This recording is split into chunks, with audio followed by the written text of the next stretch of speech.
You have been recording this whole time, right? Oh, shit. Yeah, I have. Okay, good. For some reason, the thought occurred to me like halfway through the episode, and I was like, shit, I hope he's recording. I don't know why I even doubted you in the first place, but Yeah, why did you doubt me?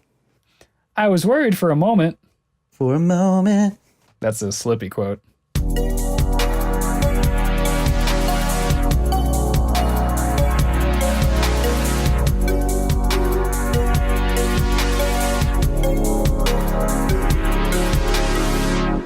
Hello, and welcome to the Interstate Gamers podcast. I'm your host, Kevin, a.k.a. K-Slugs. My name is Peter, a.k.a. Deal for Real, and I'm also your host. Yeah. So on this podcast, we analyze and discuss some of our favorite video games, and some pretty bad ones as well. So we kind of hope that it will spark some conversations and fun discussions about some of our favorite video games and our not-so-favorite games that are out there. So, without further ado, let's get started. Well, we can't just start talking about video games right away. I mean, I think as podcasters, we have to waste like 10 minutes just talking about bullshit. Okay, yeah, the beer segment. Yeah, I gotcha. So I'll tell mine first, since you told yours first last time. Luckily, I don't have a long story. Okay. Or maybe unluckily, maybe long stories are good. I don't know. That's gonna haunt me forever, isn't it? No. I actually like this story more and more each time I hear it. Yeah, I kind of do too. Since I listen to the podcast over and over and over again, like every day. Yeah, shout out to the people who listened to our first episode. You guys are the realest. But anyways, yeah, get into the beer segment. What you drinking, man? Well, I'm going to cheers this beer in honor of our fans and listeners. This is called a Tri-Town Brown. It is an English-style brown ale. It's 5%. And it's from a local Colorado brewery, the Echo Brewing Company in Frederick, Colorado. This is the second time I've had this beer. The first time was several weeks ago, so I don't really remember too much, but it's nice. I don't love it. I don't think the style of beer is my favorite, but it's got a nice flavor. It's easy to drink, and I'm enjoying it. Yeah, man, that sounds pretty good. Another Colorado local beer. That's good. You won't be surprised to know that I am drinking one of my Shiner Variety Pack beers. So I've got another Shiner beer here, but it is called the Shiner 777 IPL, and it is India Pale Lager, which is aged on oak staves, which I really don't know what that means, but it sounds pretty cool. It tastes pretty good. It's pretty hoppy, so I'm digging it. Yeah. So with that out of the way, we got our brewskis going. I believe you will introduce us to what we're going to talk about next. Yeah, dude. So one thing that both of us noticed after we recorded the first episode is that we didn't really give too much background info about ourselves or this podcast. I mean, we tell you what we do in the podcast, but we didn't tell you, what inspired it or what led up to it. And that might not be of interest to everyone, but I think it's something worth talking about because it's informing why we're doing what we're doing today. So I did want to talk about the story of how we met. Okay. Because we were online friends for a long time. We met on twitch.tv, the video game live streaming platform. Shout out to twitch.tv. We met on twitch.tv in, I think, October of 2015. I believe that is correct, yes. And I'm pretty sure I was streaming one of the Pokemon games. It was either Pokemon Stadium or Gold. I can't remember. I'm fairly sure it was Stadium. Okay. And I remember I found your channel because I was browsing for someone playing Pokemon games. I just felt like watching something Pokemon related. And I like watching small streamers because that way you get to interact with them a little more and interact with the chat and all that good stuff. So I hopped into your channel. You were playing Pokemon Stadium, and it was love at first sight. Dude, it really was, yeah. And we just kind of hit it off from there. And I tuned into your streams with all your, man, you had so many creative, like, I wouldn't say gimmicks, but like special little things with like the interactive with the audience. That was pretty dope. And that's how I got into the whole bot stuff. And I made that, yeah. But anyway, that's here or there. But we are called the Interstate Gamers because we are friends, but also gamers from different states. And so we kind of bridged that gap and created a podcast for you guys. So we are the Interstate Gamers. Yeah, I'm in Colorado. Kevin's from Tejas, Tejas. and we have met in real life finally. Well, we first met in December of 2016, We did. and we just had our second ever meetup this past December, December 2017. Also, shout outs to our good friend Kendall, who we also met on Twitch, and who came down to meet us this past December. So the Three Musketeers were all together again, Yeah. which was super super fantastic. I'm pretty sure it's going to be an annual thing at this point, and I think I ought to make a trip up to Colorado the next time. Yeah, dude. I'm actually hosting one of my good friends this week on kind of a spontaneous visit. So I'm very excited. I'm gonna up my hosting game as much as I can. Gonna get that EXP, and whenever you come around, I'll be ready for you, dude. Yeah, you'll be like level 99. Yeah. Anyway, enough about that. Let's get to the real meat and taters of this podcast. Taters. Yeah, the potatoes. Always the potatoes, dude. Always the potatoes. Today we're gonna talk about one of my favorite games of all time. One of my desert island games, as I call them. Which, by the way, is something I think we should talk about in one episode or another. But Yeah. we're gonna talk about. Let me hit you with this. Okay. Are you ready? Hit me, dude. Star Fox 64. Can't let you do that, Star Fox. Oh, shoot. For the Nintendo 64, obviously, released June 30th, 1997, which was about, about 9 months maybe after the release of the system in North America. So, pretty early N64 game.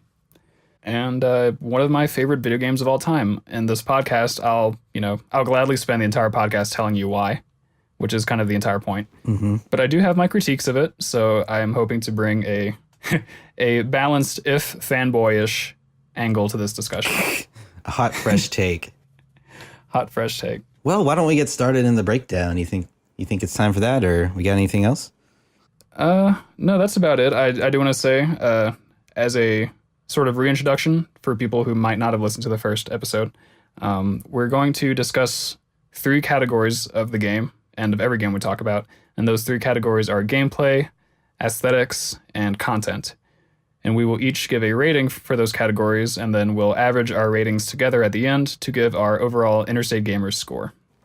Correct. So I think a few of our listeners know of this game. Yeah. Perhaps a few people out there in the world. I don't know, maybe. But yes, Star Fox 64, a super duper classic. Loved this game when I was a kid, but I did need to revisit this game. And, me being a video game podcaster, where we rate games and stuff, I needed to come from like a completely unbiased angle. So once again, I had my good buddy Ryan.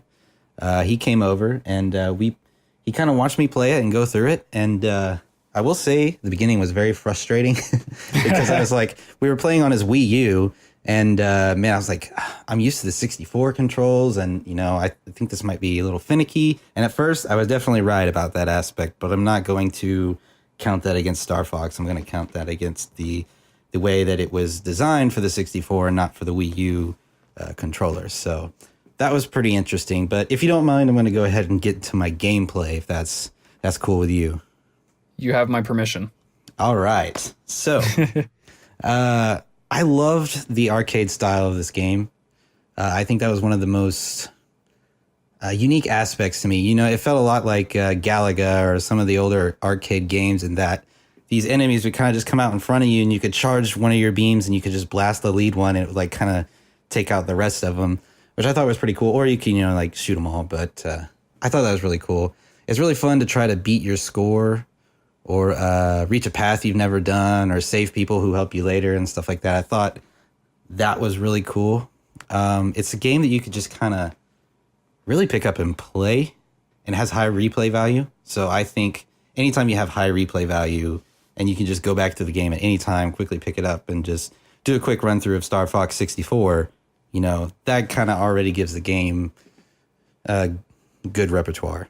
So some of the other mechanics that I thought were pretty cool, or the mechanics themselves were pretty dope, I thought. Like, you're in this freaking jet, or I don't know. They made it seem really sleek and cool. When I would first play this as a kid, I was like, did you just say sleeking? Yes. Did you say it seemed they made it really sleek and cool? Or did you say sleek and? I Maybe we could edit that out. Nah, dude. Sleeking. no. Okay. Hashtag Oh no, it's sleeking. forever embedded. Oh no. Dude, my eyebrows are on sleek right now. Oh god. I love it. Let's roll with it.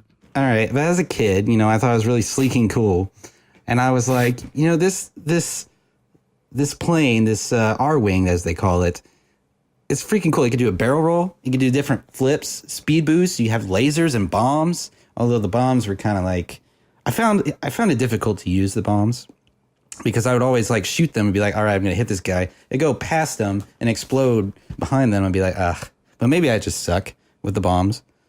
Quick button here. Did you know that you can detonate the bombs manually whenever you want after you shoot them? Oh, you know what? That is right. I kind of remember that now. Yeah. That would have been helpful. Dang. Well, now you know. Now I know. So when I go back and play through tonight, because honestly, I've been addicted. Yeah, that'll be a good hint. But I just thought, the mechanics were really cool. It really drew you into the game with just what you can do and the thing. Just barrel roll off these freaking lasers. Like as a kid and even as an adult now, I thought that was one really cool aspect about the game. I thought it had a good storyline without really having to go into too much detail. They kind of just tell you simple things, but it really adds up into this grand story of you versus Venom and the planet and Andros. And there's this whole storyline that, with you and your dad, and he got betrayed and captured and stuff like that. Spoilers for anybody who doesn't know by now, but Yeah. yeah. I pity the fool. One thing that I guess was not too great was it lags in some instances as it is a 64 game. And it's just kind of like, okay, like, when there's a lot of stuff is happening, the RAM can't handle it. And, that's not really their fault. They did the best they could, but it does kind of like meh. I mean, that was just one little critique I had. The Landmaster that they make you use, the tank basically, I thought that was okay. The Blue Marine, not a fan of the Blue Marine mission. Probably one of my least favorite. I thought that thing is a piece of junk, but that's just that's me personally. And for those who don't know, the Blue Marine is a submarine. Yes. So there's, I think, one level that makes you do it. Yeah.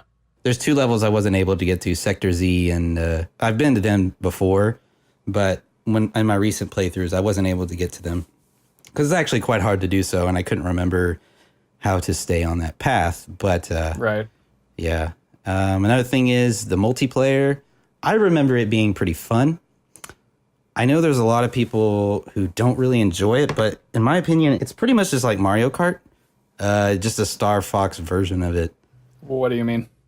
I mean, like, in Mario Kart in battle mode, you're just running around trying to hit people and you have 3 balloons and whatnot, which I thought was very fun. I like that, simple, but like still fun. Yeah. Star Fox, you're in a Star Fox R-Wing and you're trying to shoot your friends and you can get items around the map and it helps you. So, I mean, yeah, I don't know. I thought it was exactly like Mario Kart. So if you like battle mode in Mario Kart, I don't see why you wouldn't like Star Fox multiplayer. Yeah. And I feel a similar way about the multiplayer. It's certainly not fleshed out by any means, and I'll talk a little bit more about that later, but it is enjoyable. It's fun for what it is, and it's certainly not the main draw of the game anyway. Yeah. Although, if they gave it more attention, it could have been better, and I think it could have improved some people's opinions on it, but it is the way it is, Did you have more comments on gameplay? Just a few. The gameplay was my biggest section, so sorry if this is like a super elaborate thing. Oh, no worries, man. We're here to talk about this game. Yeah. I think gameplay is Star Fox 64's strongest suit. So I wanted to go into a little bit of detail about that. But going back to it, like I said before, I think it's a frustrating game, especially when you get started into it and you don't know what to do. It's kind of Dark Souls-esque in that you have to learn from your mistakes about the enemies and what to do, especially if you lose some of your friends, because they kind of give you hints of what to do. And I know each character that is in your team gives you a different hint. Like Falco, I think, tells you where to go. Slippy, I'm not sure what he does, but Peppy, I think he tells you about the boss enemies and stuff like that. So each has a different role, and if you don't save them or they crash in the mission and they need to get repaired, you don't have them on the team for them to tell you that stuff. Right. So it can be frustrating. You have to learn from your mistakes. So like I said, Dark Souls-esque. Solar is the most frustrating level to me. I had so much trouble with that, but I finally got it, and I was super excited when I did that. So automatically means good game. You just got to get good. Yeah, I got to get good, dude. But that about does it for gameplay. That's pretty much what I want to say. So what you got for me? So piggybacking off of a couple of your points, first of all, I do want to say before I forget that you might be the very first person ever to compare a Star Fox game to Dark Souls. Ooh, yeah, I might be. Or at least this game. Yeah. that threw me for a loop, but I held my tongue and I let you explain. And I haven't played too much Dark Souls, so I can't really comment, but I get where you're coming from. You know, I can see what you mean, and that's a good point. Also, when you first mentioned that you enjoy the arcade feel, I had never thought of it that way, but I think you're totally right. Like, in the way that the enemies come at you and the way that the game progresses, I was actually envisioning an arcade port of this game, like where you're in a little cabin and, you know, it moves around and all that stuff. Like, and it would be perfect. Like, you know, if you lose a life or if your health gets too low, then maybe you have to insert more coins, you know, what have you. But yeah, like it's definitely very arcadey. Like if you're not struggling too much, you can finish one run of the game in like 30 to 45 minutes. I don't remember exactly, but it is a short game. It does have the replay value because there are branching paths. You can achieve things in certain levels that will enable you to travel to a different level than you could otherwise. Yeah. It's a fun thing to figure out. Yeah. You know, I have not been new to this game in a very, very, very long time. I quite literally grew up with it. So I don't remember what it felt like to be like frustrated at the game. Right. I don't remember not knowing what to do to go a certain way or how to beat a certain enemy. So I'm kind of glad that you like came in with a perspective a little more recent of a perspective, if you will, where you had moments of frustration and of learning and all that stuff. Yeah. And I think to add to the arcade thing, another thing that adds to it is it has a high score thing like a lot of arcades do. Yeah. So and fun fact, I beat Ryan's high score many times. Ryan, if you're listening, I'm about to take over your whole high score board. So he lent me his Wii U for replaying. So oh, sweet, that's nice, man. Yeah. Ryan quickly earning a spot as #1 Interstate Gamers guest contributor by means of letting you play his games. Yeah, we should have him on the podcast sometime soon. I don't know when, but it's probably going to be something about Metroid for sure. Dude, we'll work him in there. And same with our boy Chris, who I think would be a great person to talk to us about Zelda and specifically Link to the Past. Shoutouts. Yes, agreed. Shoutouts. Anyways, continue. You know, I didn't really take many detailed notes on... Well, first I'll admit that I did not replay this game before we had this discussion because I know it like the back of my hand. And I was fairly confident like I could just strut up to the microphone and yell some shit and then do a good job. That's all we do anyway. Yeah. So not too many detailed notes on the gameplay, but I do think it's extremely satisfying to play. I think that the R-Wing specifically, controls really, really well and really responsively. I think it's pretty... It can be a little bit tricky to execute the advanced maneuvers like somersaults and U-turns and stuff, but they're not really all that hard. Once you learn them, they're easy to do on command. And the mechanics really add a lot of depth, I think. I think barrel rolling and deflecting lasers is really fun. The game moves along at a nice pace. I think you're never really at a loss for like some hot action, you know? Yeah. You're always blowing up shit. Always got to have that hot action. Always got to have that hot action. Shit, man, it's just a good game. Like, yeah, I agree. Completely opposite to you. This is probably the section where I have the least to say. Oh, that's good because the other sections where I'm just like, Yeah, but overall very satisfying. Easy to pick up and play, as you said, which I think is a big plus, especially for this type of game. I'm going to go ahead and end it there. I didn't have all that much to say. All right, real quick, yeah. Do you remember your high score? And I want to see if I've beaten it.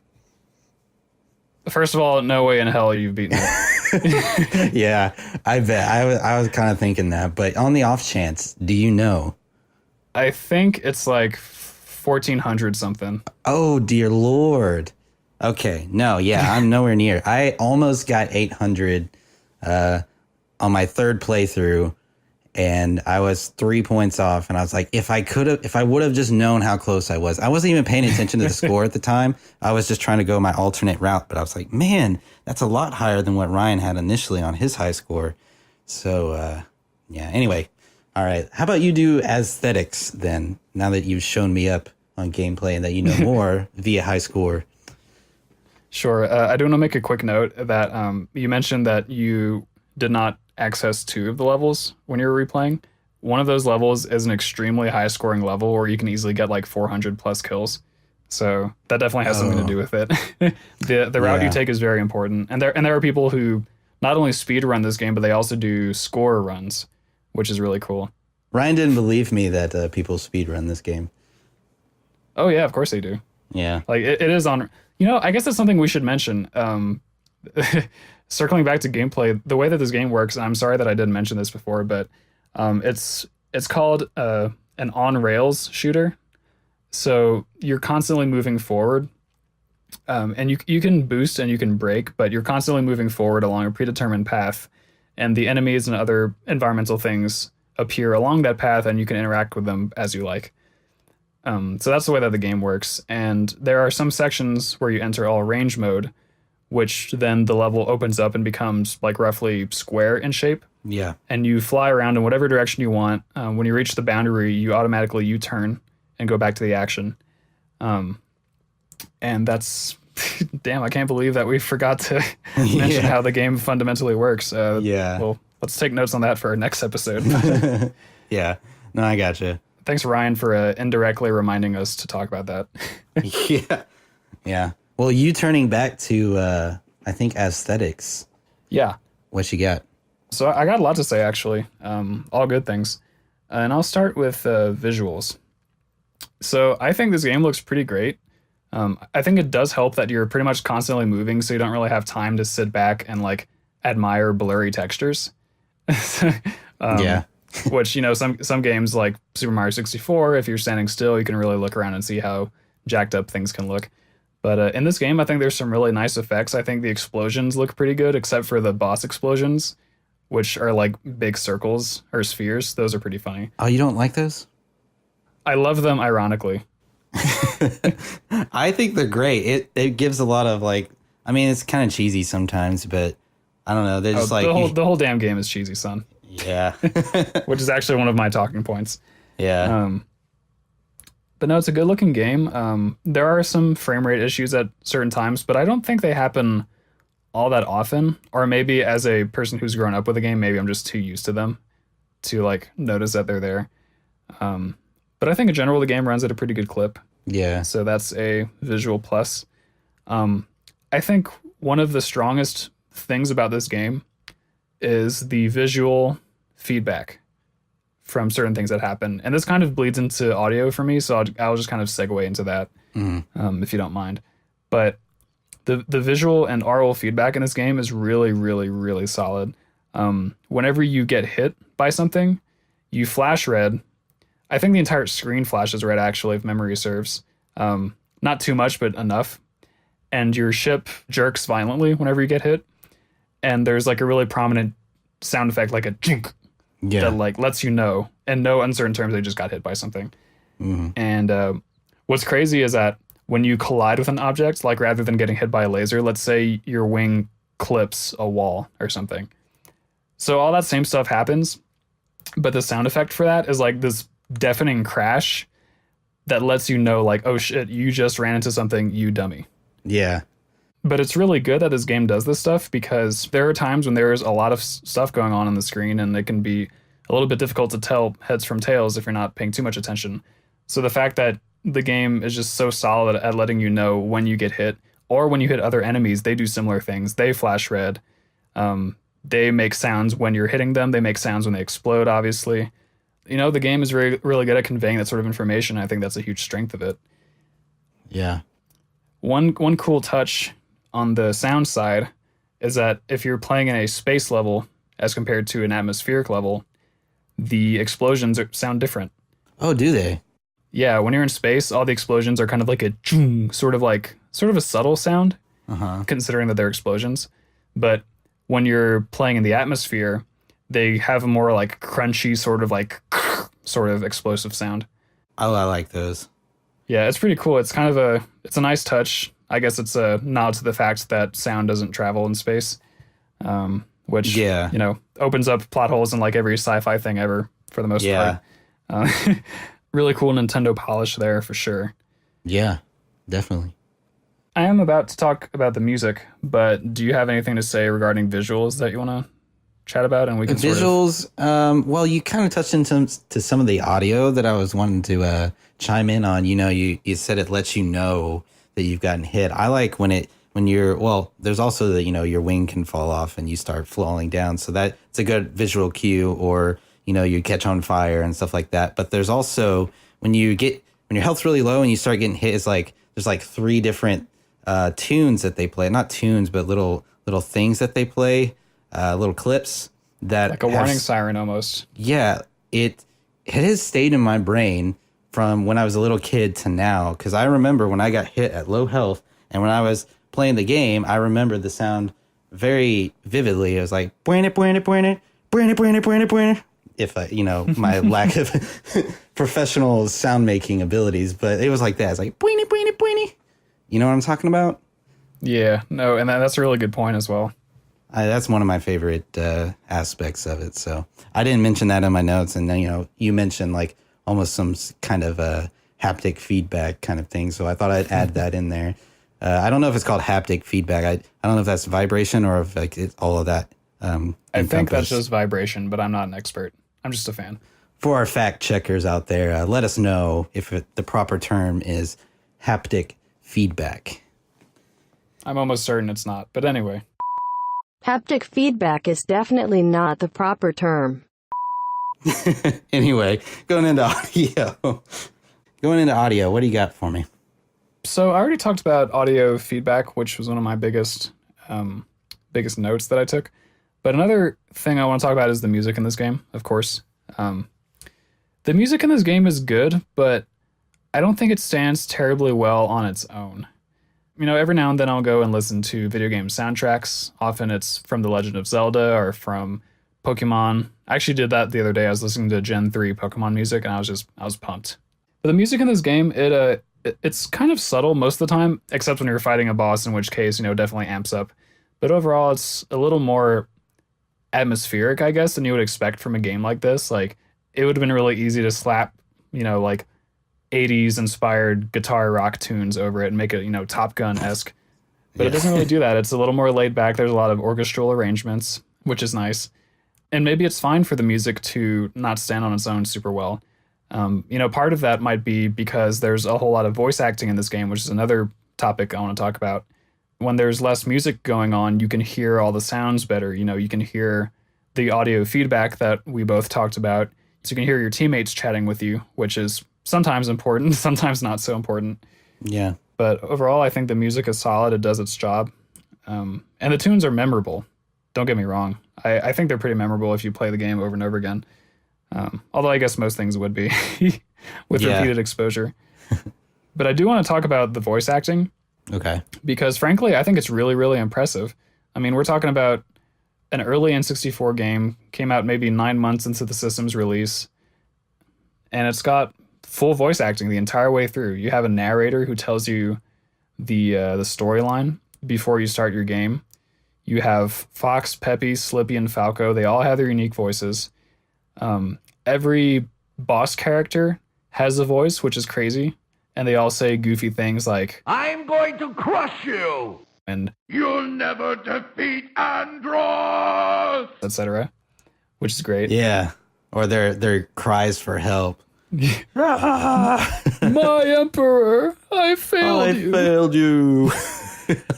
And then, of course, we have Starwolf, which, you know, are the badassest motherfuckers the side of, you know, Texas. Texas. the most badass motherfuckers this side of Corneria. Oh my gosh. They're great. I love Starwolf. This side of Corneria. I'll talk more about them later. But the voice acting, it's corny, no doubt about it. It's over the top. It's very much a product of its time. Right. But I swear this game has like the most memorable dialogue ever. Exactly.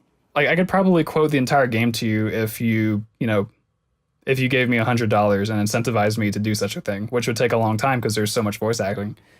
Right. It's great. Like, every character is memorable.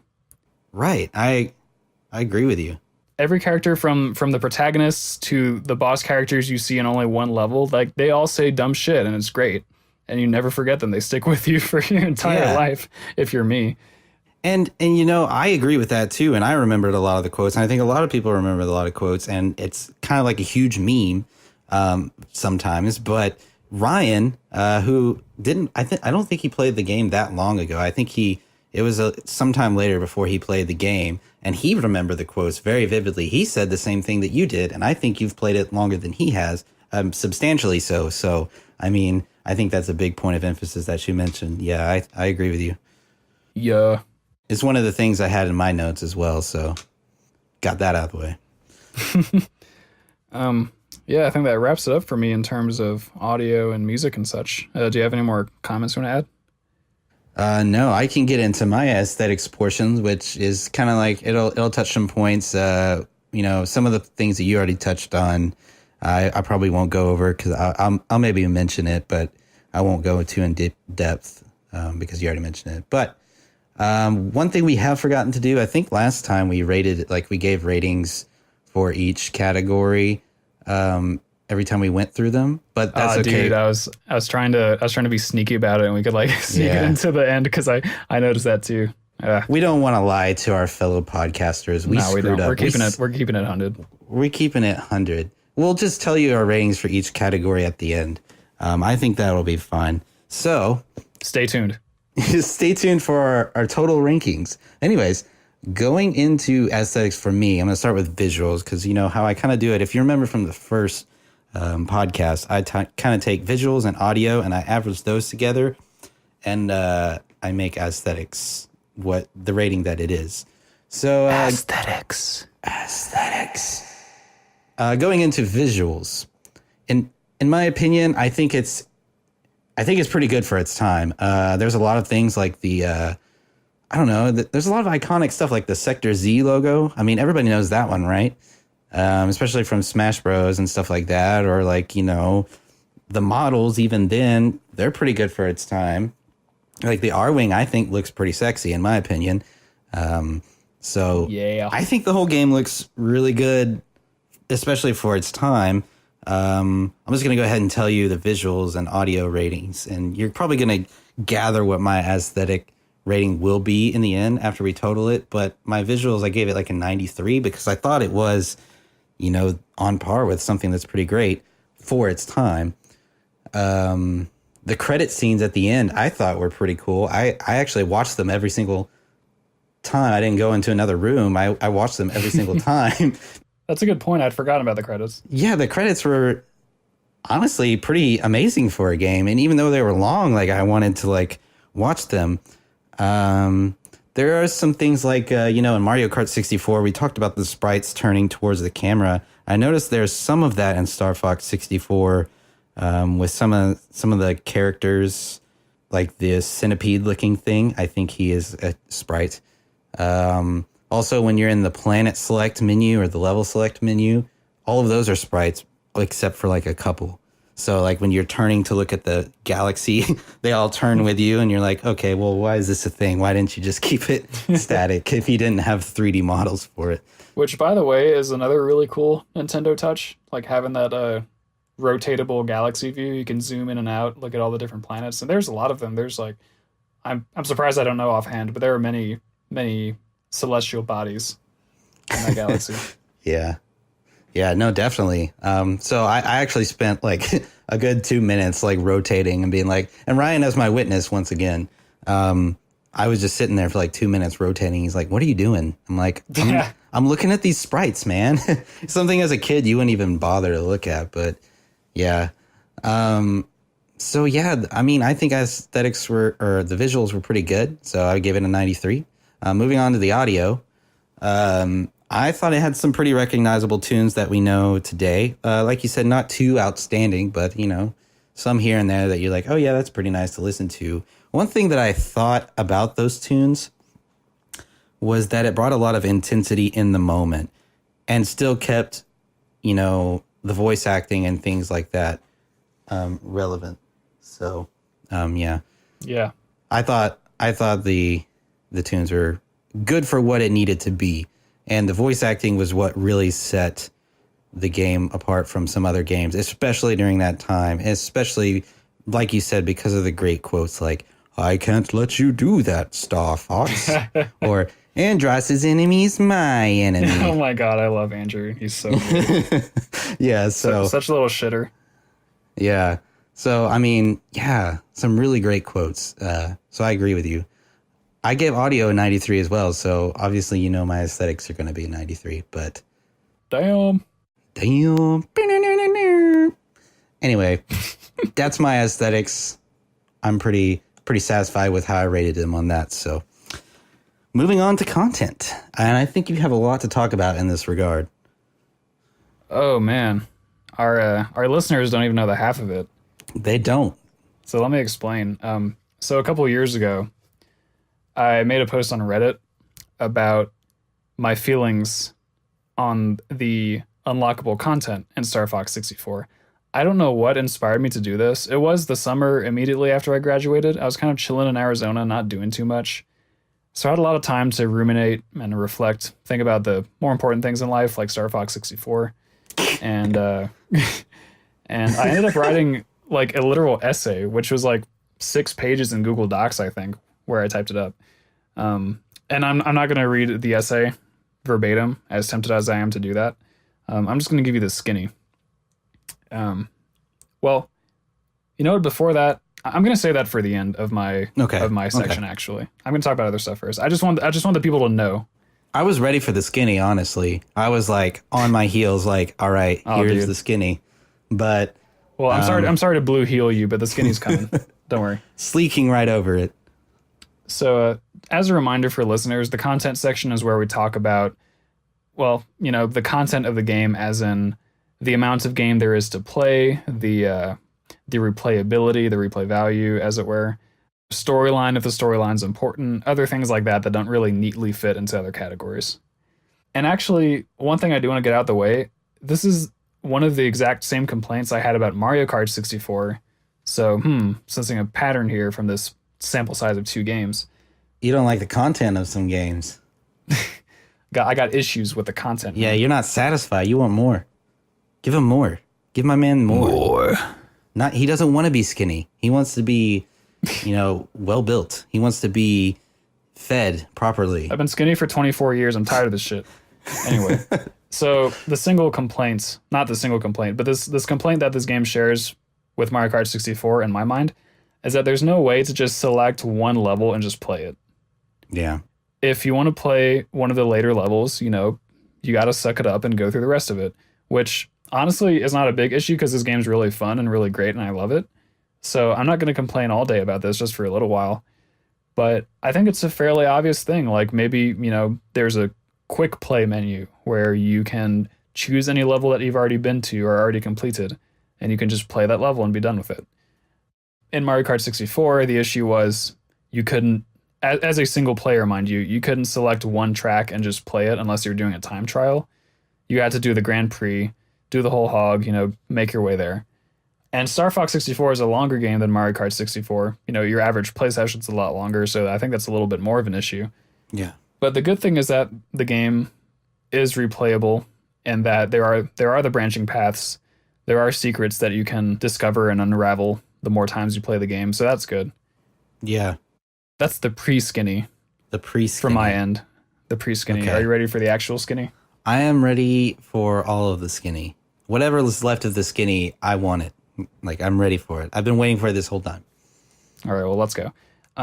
So the thing I wrote this 6-page Reddit essay about was the unlockable content in this game. Yeah. 2 things. Number 1 is that the unlockables don't play to the strengths of the game, which I'll elaborate on in just a sec. And the second thing is that the reward of the unlockables is not proportionate to the effort that you have to put in to get the unlockables in the first place. Okay. So, a couple examples. The reason that the unlockables don't play to the strengths of the game very well is that the unlockables are mostly multiplayer unlockables. For example, if you fulfill certain requirements on levels, you get medals, which is kind of like exterior sign of progress you can get, which is cool. If you get a certain medal in like the final level of the game, then you can play as the tank in versus mode, in multiplayer mode, which is pretty cool. But the issue is that the tank is like kind of shitty in multiplayer unless both of you are tanks. Actually, even then it's kind of shitty because like you can't really hit a ground level object if you're the tank. But but like it's a little, you know, you do this relatively difficult thing in single player and you unlock a cool but somewhat useless feature in multiplayer. Mm-hmm. And this is not a multiplayer focused game, as we talked about earlier. Like, it's very obviously focused on the single player experience. So like, why don't you get something cool in the single player mode for doing stuff in single player?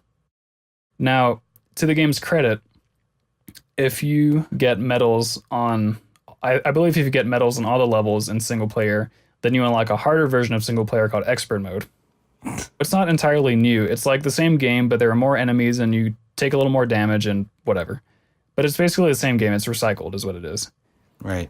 And if you get all of the medals on all the levels in expert mode, then you get the final reward. Drum roll. And guess what? The final reward is an alternate title screen. Oh, yeah. And I'm not done. Okay. The alternate title screen, so the default title screen for people who don't know, is the 4 pilots lined up in a tidy little row facing the front of the camera, and they do like funny little animations, and that's the title screen. Oh boy. Now, the alternate title screen, get ready for this. It's the same thing, but the characters are like at an angle, like a perspective-y angle to the camera instead of facing it head on, and that's the only difference. And it's like, it takes so much time and effort and skill to do the things you have to do to unlock that. And, you know, how long do you spend on the title screen? Like half a second? Most people? Yeah. Like, I just want more game to play. Or like, I go into a lot of detail about this in my 6-page Reddit essay, but like, you know, give me a bonus level that I can just play. Like, you know, maybe pull some stuff from the original Star Fox. Like, they had a black hole level. That's really cool. Maybe if I beat the game inside and out, then I can play the black hole level. Right. Or maybe let me play in a crazy little Star Wolf mission where I get to be the bad guys and destroy Slippy, like, in good conscience, you know? Like, maybe that's what I want. Like, just, it just frustrates me, man. And yeah, I could tell you're getting triggered. I feel very passionate about this. Yeah. And the beer's helping a little bit too. All right. But like, you know, give me the stuff that I deserve for being so good at this game and for putting so much time into it. Don't just give me a shitty little title screen if I spent however many hours doing your shit. Like, yeah, I don't know, man. That's just, I see your point. Yeah. Now, having gone on that rant that I just went on, which by the way has ended. Okay. Having done that, my first critique about the lack of a quick play, like single level play option, that I think is more of an issue. Yeah. But it's not as interesting of an issue. So I wanted to go ahead and rant about the unlockables for a bit. Okay. So that's more or less my piece. I'm ready to hand you the mic. All right. Well, I guess my content section will be kind of, it won't be almost a rebuttal, but it will kind of be somewhat of a rebuttal and maybe hopefully think it from a different perspective that might not get you so triggered, but I think in the end, you'll still think what you think. But here we go. Let me just take it from a outsider's non-biased perspective. At least that's what I want to say it is, but it could not I'm be. very intrigued. Okay, so let me just start off by saying I do enjoy the content that the game has in general. Like, I like how you can unlock different paths, and it takes, you know, quite a bit of effort to do those things. It also makes you to explore the levels and all the different things that you have to do in the levels to get said path. I also like that you can encounter different characters within the game that if you help keep them alive, you see them later in the game and they kind of help you out in random, you know, pieces of different levels. But, you know, they're really not that helpful. And I think more often than not, maybe not all the time, it's just literally the next level they help you out. But I did enjoy that. And I think especially if you're a kid, you're like, oh, wow, that's cool. You know, I really enjoyed that. Or finding out the different path, you know, you're like, man, that's really awesome and cool. And I think that is something to be said about the content and what the developers went out of their way to do. Right. So I would say to your point, you know, where you had accomplished all these super duper hard things, they wanted to reward you, but I feel like it's almost as if they either didn't have time, space, or just, I mean, they were probably really tired and they may have gotten pretty lazy on it. You know what I mean? I feel like they did such a great job on all these extra parts of the game that they wanted to reward you, but they could only do so much. Especially at the given time, budget, and probably time frame they had to complete said game.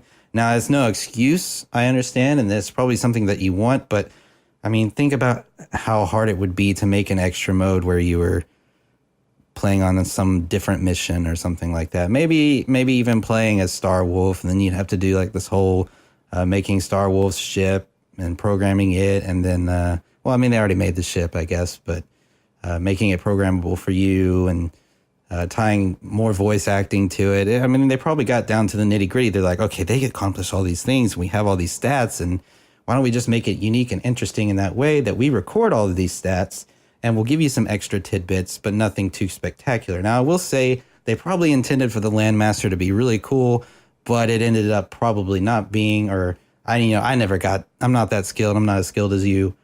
But just from listening to it, it sounds like they intended it for it to be cool, but it just wasn't. And that's on them. But I can imagine as like a kid, you're unlocking the Landmaster. You're like, oh, yeah, this is awesome. And then you get to the multiplayer mode and you're like, damn, you know, this kind of sucks. Yeah, well, it's just like the natural order of, it's the food chain of combat vehicles, right? Like, yeah, if you're an airplane in Star Fox, you're going to beat the tank in Star Fox. Like, that's just the way it is. Yeah. But I do hear you, of course, on the topic of, you know, there being limitations, whether it's memory or storage, whether it's time, whether it's budget, whatever. That makes, of course, perfect sense that they couldn't stuff in all these features. Which, by the way, I'm asking for these features 20 years later. You know, like, you know, hindsight's 2020, and when we're here playing the game, and when I've played the game for as long as I have, I've had a whole lot of time to sit back and like cook up all these things in my head, right? Right. I've had time for these like missing features to make themselves clear to me. Whereas back then, maybe even if the other stuff wasn't an issue, like the time and the budget, maybe they just, you know, maybe it just didn't occur to them. Right. And they're like, oh, this is cool. You know, like this is like, we've made this really awesome game. Here's a fun little tidbit if you complete all the stuff. And there you go. Yeah. I'm definitely not trying to sound like a salty Simon here. I'm just trying to, you know. Yeah, no, I got you. Say what could have been. And that's why in my content score, I won't be letting my unlockable tirade bring down the score very much. It's kind of for comedic effect that I went through all that. Yeah. But let me know in the comments if I was funny or not. But anyway. Yeah. Have you played the 3DS version, I wonder? No, and I'm not even sure we've mentioned that yet on this episode. That there is a 3DS version. There is a 3DS version. I know they have a different multiplayer mode, which is kind of funny how it works. I read a little bit up on it. But yeah, you basically do dogfights with other people, but you get to see their faces and reactions when you kill them or when they kill you, which I thought was pretty funny. But wow. I want to play that game, especially since it looks so good and great. And I think there is some extra stuff, but I'm not sure how much. And so I kind of wonder, you know, if you've done research on the 3DS version or I think you should. Well, I don't know if you have a 3DS. I don't think you do. You just have a regular DS, right? Yeah. Yeah, I just have a regular one. Well, if you ever get a chance to play it, let me know or let us know how you feel about it. Or like I said, if you've done research on it already, then. I did a little bit of research when I was writing my 6-page Reddit essay. And it does have a mode called Score Attack, I believe is the name. And that is a mode where you can play individual levels. And depending on, I assume, your score, you can get a bronze or silver or gold medal. Mm-hmm. And that's pretty much what I was asking for, really. When I was talking about, you know, the lack of a quick play feature, that's basically it. So that is something that I'm excited that they did. It's one of those things that I think is a lot more expected in the modern gaming landscape. So it makes a lot of sense that they even added that feature. Yeah. Because, you know, nowadays it would be really obvious if it were missing, I think. Yeah. But that's sort of the extent of the research I've done. But Star Fox 64 3D does seem to be a good and well-reviewed remake. Hmm. I think they redid some of the voice acting. I'm not sure. They might I'm have. pretty sure they did though. But either way, if you've got a 3DS and you don't have an N64 and you're at all interested in Star Fox 64, I would definitely recommend picking up Oh yeah. Star Fox 64 3DS. Yes. I've heard some of the few differences of it. It seems to be easier as all the 3DS games remakes seem to be. Really? They did up the visuals, obviously, and all the models, and they did redo the audio. They added some game modes and stuff like that. So I think it is what you're looking for. I do want to say, though, I think the thing to remember, at least for me, is it's an arcade style game. And I know this is like something I mentioned earlier and you hadn't really considered, I think you said, but since it is like an arcade style game, and I think that's really what it was kind of designed to be, I think for what content it has is pretty satisfactory, and they wanted to challenge you, which is like what kind of arcade games did. They wanted to challenge you. They wanted you to work through the levels Right. and not just instantly get to the level. So I think it was designed in a way to not let you choose a level. But I think, like you said, in modern day times, it's kind of expected that you do get to go to those levels and just play them, because they found that, people like that more. But I would say, since it's such an arcade, like I keep saying, arcade style game, I think that's okay that they don't have the level select. Although I think it would be nice and it would be really cool, and for even, I think it should be. I would want it in there, but I think what they were trying to do makes sense, is what I'm saying. Yeah, I understand that, and I now that you mention it, I do think that the process of working through every level and going on the journey every time is probably what they intended. Yeah. And also, you and I, we're 23, 24 years old. We're young professionals, and we don't have a lot of time on our hands, so maybe we just want to go to that one level. But Yeah. when this game first came out, they're selling it to kids who are probably 11 or younger, and they got time to kill. They can bust through 45 minutes of Star Fox no problem, right? And that's another thing as well that maybe we should consider as the audience of the game, because we were probably not the target audience if we were 23 years old back in 1997. Yeah, I agree. Yeah, I think you're so right about that. I think audience is a big thing.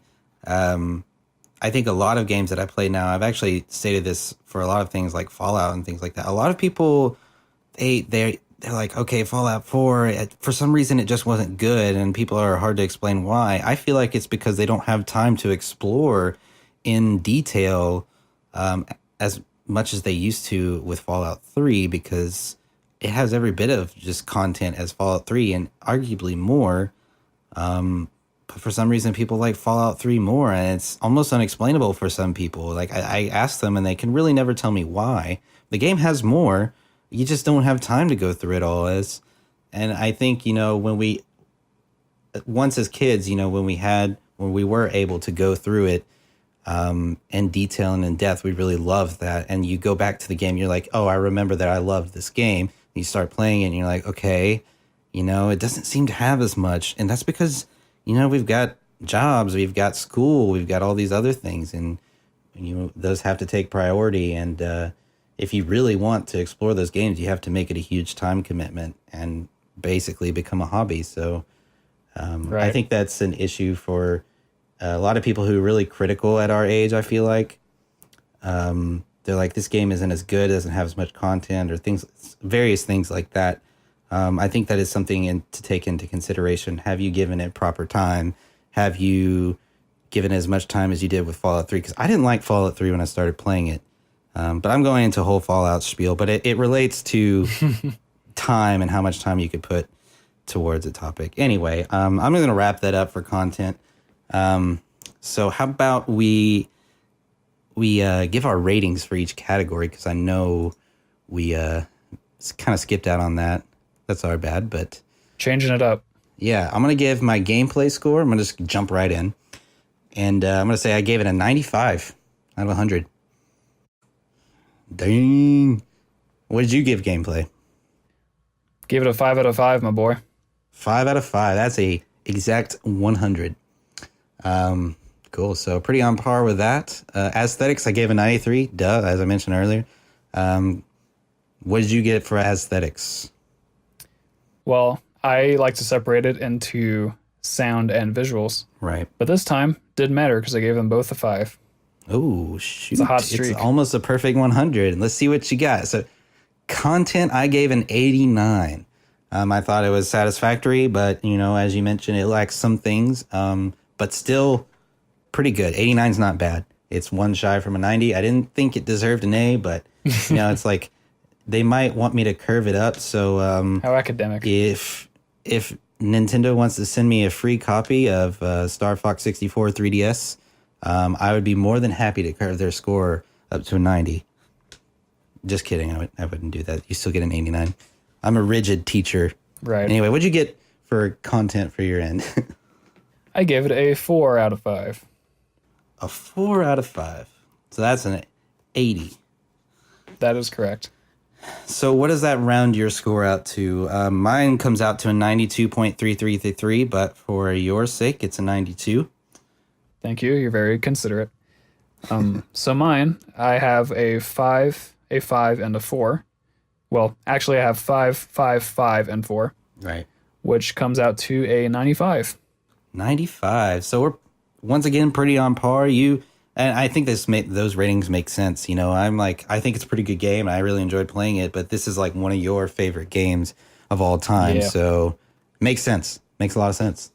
So what does that bring our Interstate Gamers average to? I want to say, Bust out that calculator, son. busting out that calculator. Do you got it or I got it?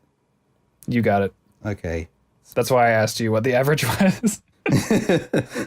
That's a 93.5. I should have just gathered that. I could have done that in my head. I don't know why I need a calculator. 93.5. That's solid. That's obviously going to jump straight up to the top, of our ratings. Right. Our Interstate Gamer ratings. Because So, we have Mario Kart 64 sitting at a pretty, 84 or something like that? Yeah, it was like 83, 84 or something like that, which is pretty on par with like the Metacritic score. I know the Metacritic score for this game was actually 88. Damn. Yeah. You're being very slightly more generous than the average critic. Yeah, and even more interesting, I think you'd find this interesting. We talked so highly about 3DS, and we thought, our audience should really invest in it. It actually got an 81, so yeah.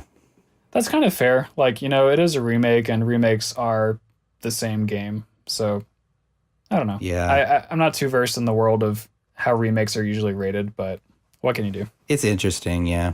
Anyway, I believe that does it for our ratings, but we still have our last segment of the day to come up. Are you ready? Because I'm super pumped about this one.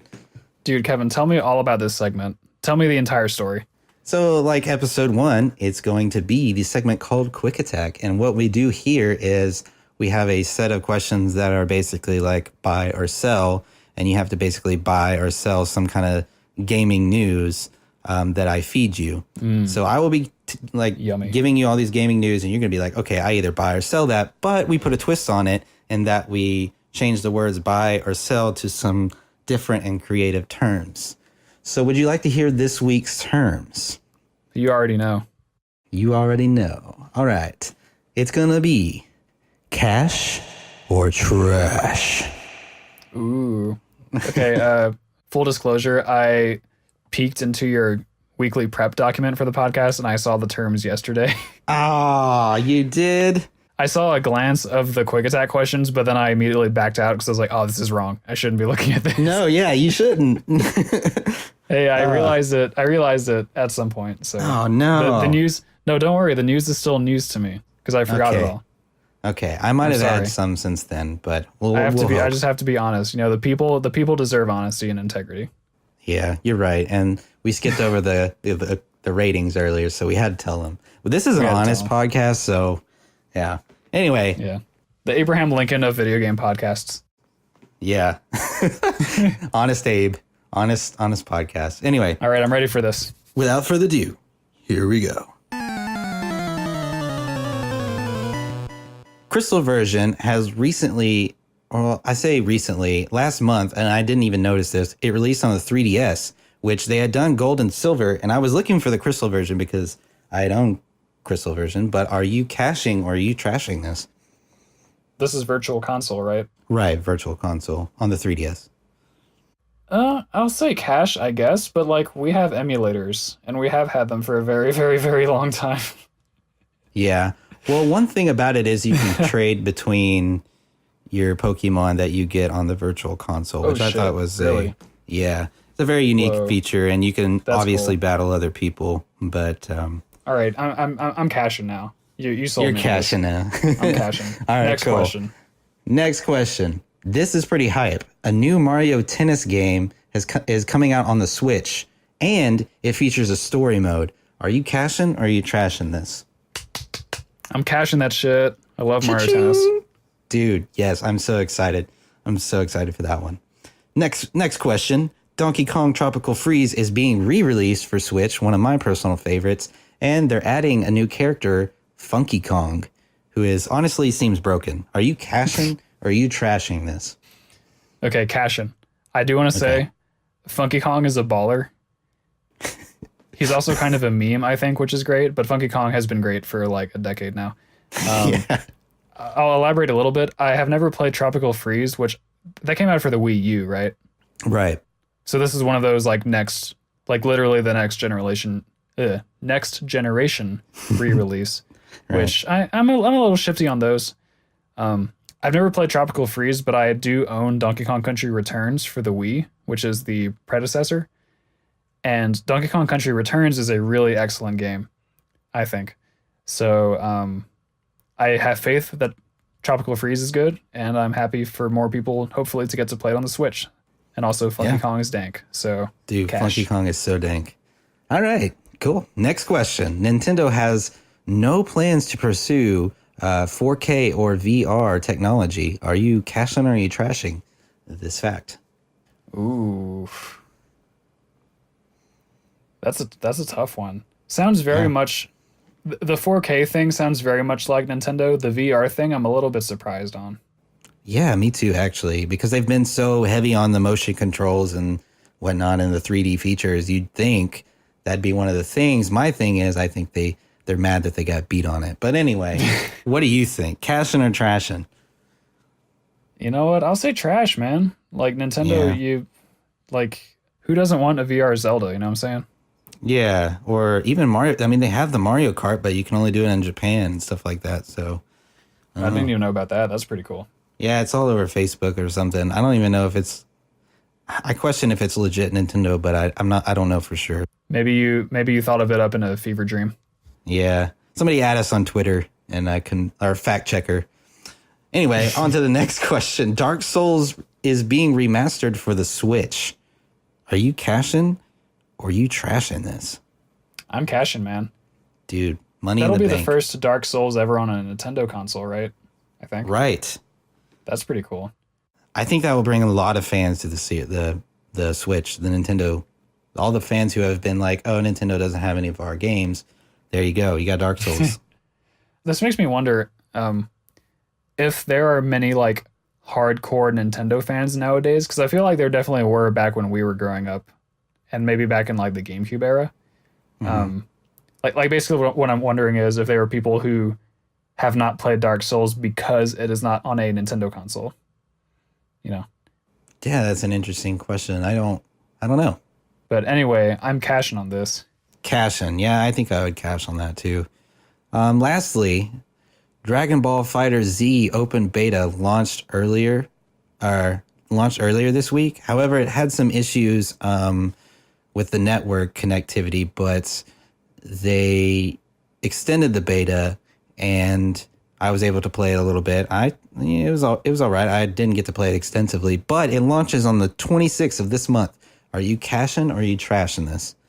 On the game as a whole? The game as a whole being released, all the Dragon Ball fighters. It's a 2D side-scroller fighter. It's not the typical 3D fighter that you normally get with Dragon Ball Z. It's It's a fighter game like Street Fighter and stuff like that. Oh, that's pretty cool. I'll say Yeah. cash then for sure. Yeah, I think so too. Sweet. I'm excited to play it in more details. So that about wraps it up for our quick attack section. How quick were we on a scale from 1 to extreme speed? Um, On a scale from 1 to Sonic the Blue Hedgehog. about Tails. Tails? I like Tails. Yeah, I like Tails too. Anyway, that about does it. Yeah. I have an important announcement. Oh, okay. What's that? It's an announcement for our listeners. You already know this, Kevin. Okay. But Kevin has been very hard at work behind the scenes, behind the curtain, creating all of our social media. So we have a Twitter, we have a Facebook, we have an email address, we have our website, which is probably the coolest one of them all, I'll say. Yeah. Nice job on finding Simplecast, I believe, is our host. Oh, yes. And, they are great. They seem pretty cool. I do notice that they retweeted or liked some of our Interstate Gamers tweets, which is cool. Yes. So, they're listening to the community. But anyway, Kevin, do you want to tell the viewers about the wonderful social media that you've established? Yes. So you can find us at the IG_cast on Twitter. Our website is at www. I can't believe I said that. Or theinterstategamers.review. You're showing your age, Kevin. Theinterstategamers.review. Yes, www. Or my PBS. And then our Facebook, you can find us The Interstate Gamers. You can just search for us. You'll probably it'll pop up our page and stuff like that. We are on Google Play now. Oh, yeah. So you should be able to listen to us from there. And we done been on iTunes, so that's taken care of. Done been. And you should subscribe to us. That way you can get constant updates about when we release our episodes and whatnot. If not, follow us on all of those pages or any one of the pages you would like, or just tune into our website, which is pretty dope if I do say so myself. Shout outs to Simplecast, and also shout outs to Discord for allowing us to communicate to each other for said podcast. Shout outs to Microsoft for creating the computers that we, or for creating the operating system that we've been using to do all of this. Yeah. Alexander Turing, who made the computer itself. Shout outs to you. Shout outs to clusters of high density material for creating the Big Bang and really setting the stage for this whole enterprise. Right. So we thank you all. Oh, and our email address is theinterstategamers@gmail.com. Yeah. So if you want to send us any fan mail or questions that you might want us to read, we will definitely read it there. We are on standby waiting for you. If you have beaten my high score of 1400 something in Star Fox 64, let us know. Picture proof only, please. Pixar didn't happen. Yeah. We're pretty proactive on all of these, or I should say that I'm very proactive on Twitter. So I will tweet at you, and I also tweet some fun stuff. Like I gave like a hint to this week's episode, and I think I'm going to continue to do that because I found that pretty fun. So that was cool, actually. I appreciated that. Yeah. Kevin is certainly the social media master. I don't even have Twitter installed on my phone. I used to, but my phone has such little storage that I needed to take as much as I could get. So Twitter went bye-bye. But Kevin's doing a really great job setting up all the stuff. I'm doing the editing of the podcasts, and together we are the Interstate Gamers. Check us out. Yeah. One random little sidebar is that your boy Peter was featured by means of a question on the most recent episode of the Yeasty Boys. Oh. That is a podcast that Kevin introduced me to. Kevin also is friends with one of the guys on the podcast. Right. They talk about beer, they drink beer, and they answer listener questions and questions from people on Reddit. Really fun time. They seem like great guys. I submitted a question, and they enjoyed it very much, which gave me the warm fuzzies. And I sent them another question yesterday, so we'll see how that one goes. Yeah. But they're a great podcast. They're not as new as us. They've been around for maybe 16 episodes, I think. Since August or September. Yeah, so they've been in the game for a while, but check them out. We're probably going to like reference them pretty often because we listen to them a lot. Yeah. But yeah, we talked about our social media. We certainly talked about Star Fox 64. We did quick attacks. I think it's about time to wrap this up. What do you think? Let's do it. All right. Well, I just want to give one last thanks to all the listeners out there and anyone supporting the show. We appreciate it. And until next time, body armor.